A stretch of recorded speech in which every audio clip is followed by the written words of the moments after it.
The Somnium Files came out in 2019, and there were a few things I knew going into this. 1. People saw the visual novel. Y'all lied to me, it's a point-and-click adventure game. 2. Something involving Minecraft. And 3. People complaining about a character mentioning LGBT to the point where people got so mad they advertised this game better than developer and publisher Spike Chunsoft did. The power of trying to be so angry and dumb that you end up advertising the thing better than developers ever could. So, thanks for that. Unironically how I first heard about this game.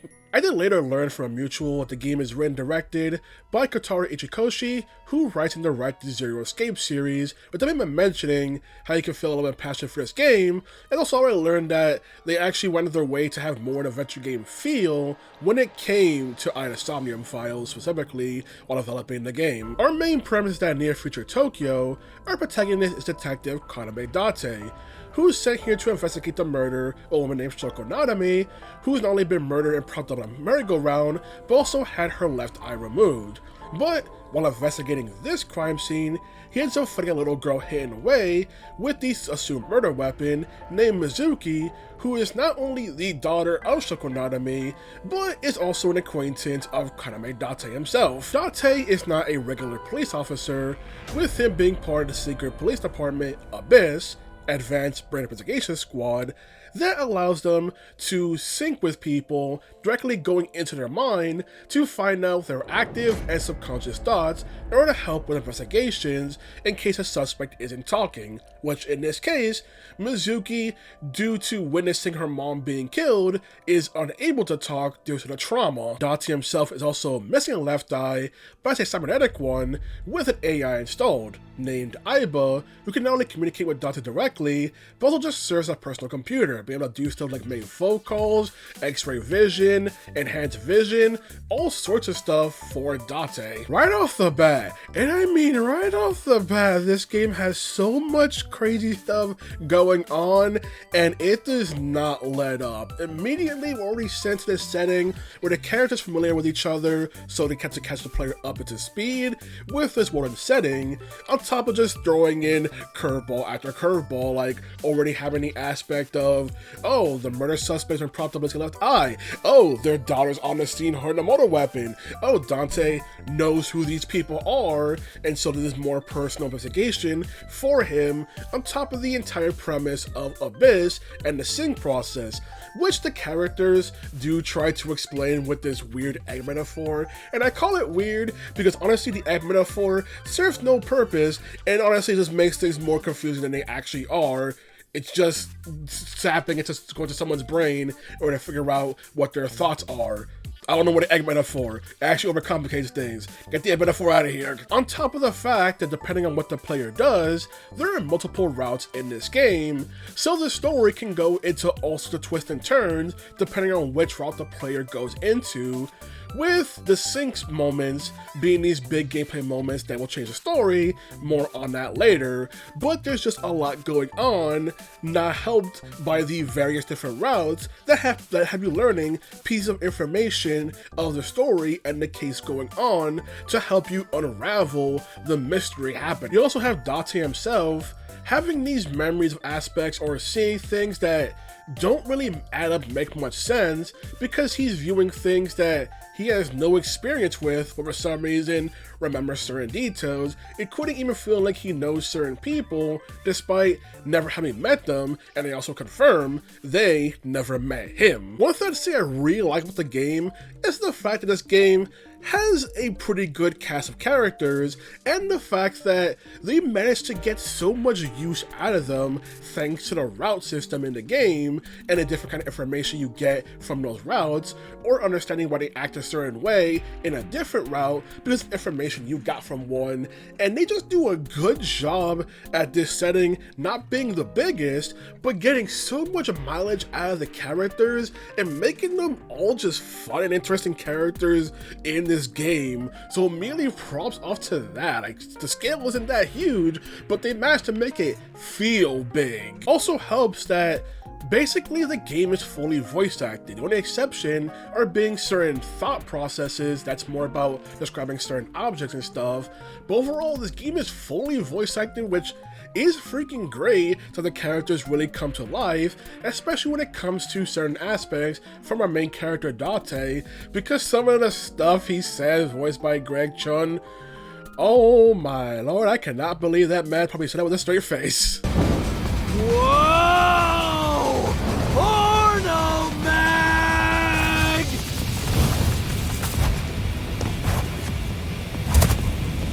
On top of the fact that this being an adventure game means that you're able to investigate every object or person in the room, and there is just so much flavor text or thought process that Date has to everything in the room that once again just really adds to just how goofy main character Date is, despite also being a serious detective, and just the thoughts and stuff he says as to comment about things. Or Aiba also throwing in her 2 cents when it comes to some of the stuff Date is thinking about certain things, talking about the fact that since Aiba is talking to Date in his head, he can't exactly verbally talk back to her without people thinking he's just talking to himself.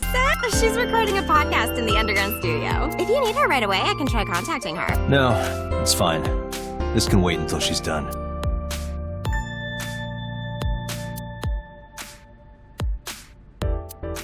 Hey, girl with the big tits. Excuse me? Shit, I said it to her face. I want to run away and never look back. And then there's just the sync moments themselves where you enter the thoughts of the other people in order to try and process investigation and seeing some of the stuff in their mind and how they perceive certain events and aspects when it comes to the stuff in their brain, or some of the unconscious thoughts that are also in their brain that end up being pulled to the surface thanks to these sync moments. And there's just so much going on in this narrative that just works so well. Overall, I really like the writing of the Somnium Files and just what they managed to do with the multiple routes and endings in this game, and how they managed to culminate this entire mystery, on top of how they managed to flesh out the characters via the route system, because routes can be dedicated to a certain character and learning more about them or everything is going on. The back and forth between Date and Aiba ends up being a huge highlight because of the fact that when Dante's investigating normally, Aiba talks way more like a usual AI, being way more logical, straight to the point, everything, but during the sync moments, Aiba's actually able to be more goofy and basically match the level of weirdness that Date showcases at times, which really helps their dynamic as this big investigation duo. A gift? Oh, that might work. Mizuki, now you can have a taste of the merry-go-round every day of your life. It will also improve your health. That's your gift? Now for the gameplay, being a more point-and-click adventure game, where you're able to investigate by adding a cursor in order to investigate all the objects in the room or what's going on. And I do like the fact that all the environments are in 3D, so you can completely just use the right stick to look around to see all the details, or even noticing the small details, the fact that as a group of people, one person's talking, the rest of the group will be facing towards the person talking, and just small little fun details like that. But it also means with the 3D environment, they can also hide certain objects, whether it be requiring Aiba's ability of X-ray vision or zooming in and stuff like that, or just very small stuff off in the distance that I precisely place your cursor on, which does feel a bit uncomfortable, the fact that the cursor speed, you really can't customize it. There's no real comfortable way to really use it when it comes to controller, so you may end up overshotting things you want to select over and over, or there may be a very small thing that you can't even notice and the icon change into green to highlight you haven't checked it yet may go by so fast because they're moving it so fast, and stuff like that. That's more of a controller based issue with a point and click game that would be way better played on a PC with a mouse, you know?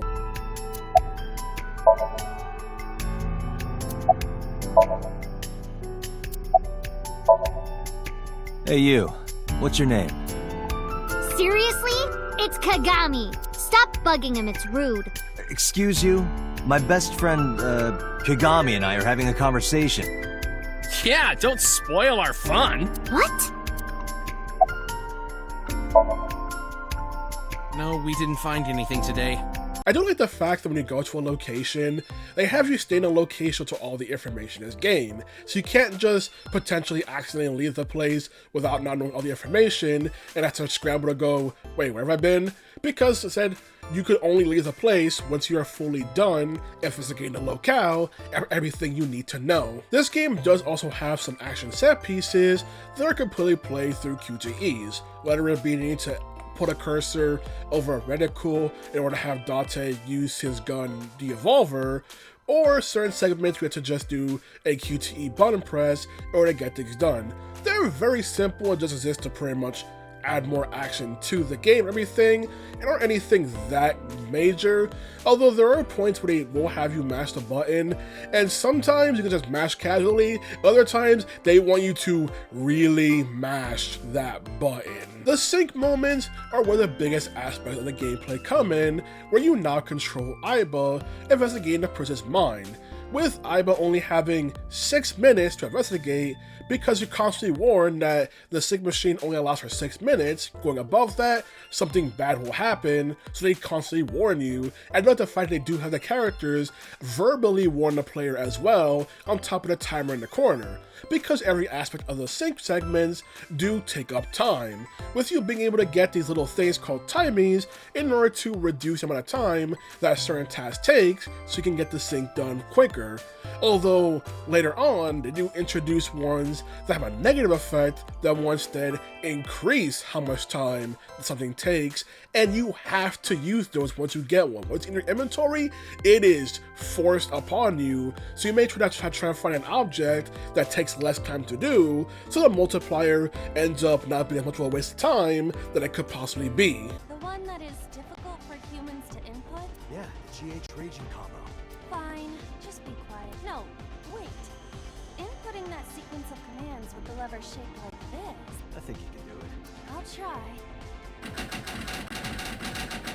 While the sync moments are fun and the variety of the locales you go to and try to solve the puzzles, the major problem with them is the fact that they are major trial and error. Because of the logic of, well, it's a dream, because in their mind, nothing makes sense, but it also means that the solutions themselves also don't make sense, and you can be doing stuff and picking options that really have no logical rhyme or reason, and it ends up being the solution, and you do have the ability to retry, but only a certain amount. The further back you retry at each checkpoint, the more retry tokens it takes, and you can just restart the entire Somnium investigation, which sucks.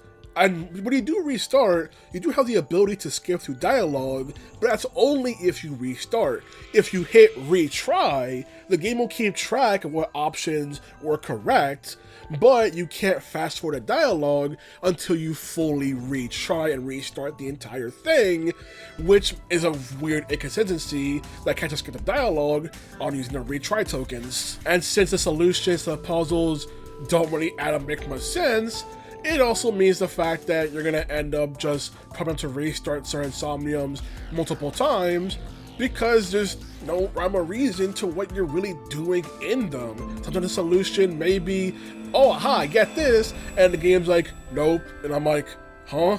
And the solution is something that makes no sense, no business to possibly choose, and then a solution. There are also certain segments where some of the actual correct answers take up so much time, where you need a timing in order to reduce it, and there's one Somnium I remember late game that required you to always use these timies that reduce the time to 1 second, otherwise the Somnium would be impossible to beat. And the issue with that one is the fact that it meant if at any point you wasted your 1 second Somnium, well, you're done. Because none of the fraction-based ones will reduce it enough to restart the time or to complete the Somnium. On top of the fact that just the act of Aiba moving also has time go forward. When she's standing still, time slows down to a crawl so you have time to think, and you can open the map in order to see what's in the environment for Aiba to interact with, but there's just so many things in the environment that just don't really add or do anything. So I don't have funny dialogue, so that's a plus. This is one of those things where the Somniums are fun, but they can get frustrating, as frustrating in a way that is not the player's fault. Not helping the contrast that when you're controlling Dante, you do have segments to actually show certain evidence or to progress the investigation, but in those segments, you can't fail them whatsoever, but you can fully fill the Somnium and to restart it.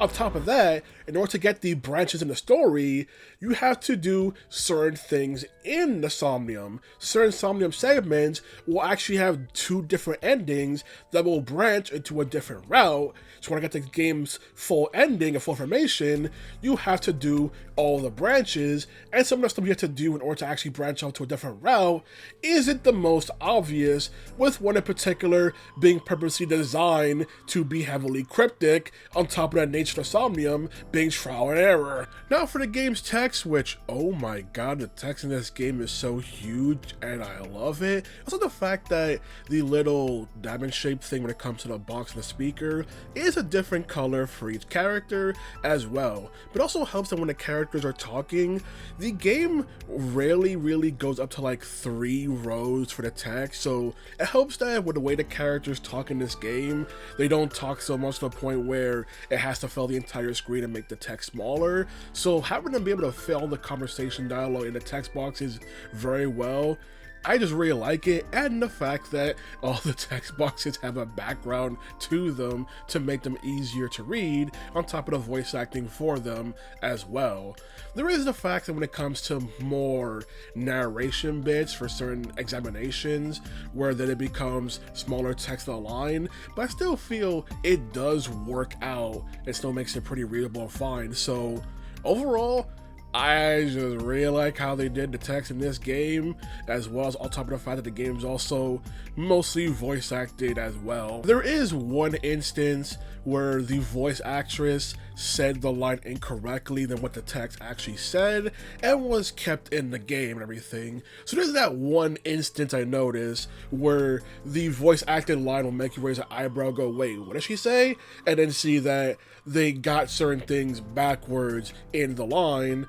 But since, you know, it'd be very difficult to get the actor back to record a line, it's kept as is in the game. But that is one mistake I noticed early on when it came to what the actual written line said and what the actress themselves said, which I believe in this case is Allegra Clark, voicing the boss. Exhibit C. So was an iris's somnium. So was an iris's somnium. Overall, I do like the Somnium Files. I really enjoy the narrative, even if there are some points that feel a bit shaky. And I do know this game gets complaints for its tone, but I do feel like its tone does work. And yes, there are some goofy moments, or more so Aiba comes up with goofy solutions to dangerous situations that Dante ends up in, but I feel like the comedic aspect does work in those particular serious moments, because they're not like the more major dramatic moments. What I'm trying to say, like, they're serious moments, but they're not like the ones that are like, okay, we need full hands on deck attention here kind of thing. Gameplay wise, I do like the investigation aspect. I just wish the Somnium weren't so trial and error, because they are easily the most interesting part of this game, and the most interesting part gameplay wise. But because trial and error, it feels like when I make a mistake, it's not the fact that I made a mistake, it's the fact that the answer was just the dumbest thing I could possibly think of in the room, or even something that was just completely unrelated to anything going on and stuff like that. It just sucks that they're the best part of this game, the most unique part of this game, and it feels like it's out of the player's hands without they actually solve it. Yeah, they're generally short, especially if you have to restart to fast forward. You can generally get back to where you were pretty fast, but that's if you're fully restarting from the beginning and not just using the retry tokens. And even then, you couldn't restart and still mess up and not find out the solution because the answer was something you didn't think of. Having the narrative told in a non-linear fashion through the route system, all culminating into one big conclusion, well, it is pretty cool. I do like that aspect that gives each character their own moment to shine and be fleshed out. It does leave me with some question on how certain aspects of the finale really work out, but I feel like I'm willing to overlook it because I do like the narrative being told, even if some logic ends up being a bit iffy. But overall, I said, out of Somnium Files, I do like and everything, and I'm glad I did play this game and everything. What I gotta say about Somnium Files? Alrighty then, good day. Date, a porno mag at your feet. What?